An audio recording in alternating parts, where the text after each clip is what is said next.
Hi, I'm Heath Patrick. I'm an instructor here at Rainier Arms Firearms Academy. So what this class is a low-light handgun class. The focus is to really get guys proficient and comfortable. A lot of us carry weapon lights on our handguns, but have never really practiced with it.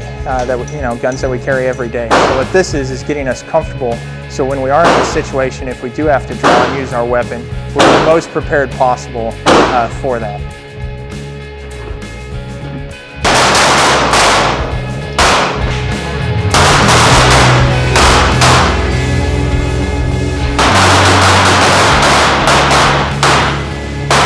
Here, I have a little bit bouncing back, but for the most part, I'm using full use of my light.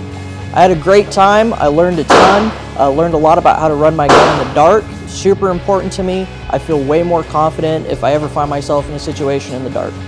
It was a new experience to really be able to get to use it while I'm shooting live fire, understand the different techniques for turning it on and off, how those are affected with rounds in the gun versus just doing it at my house. So that was real great. Whether you're a beginner, a bunch of the people here had never actuated their lights in live fire. It's not something to be intimidated by. They were really mindful of safety. It was a safe, nice environment, and it was a lot of fun.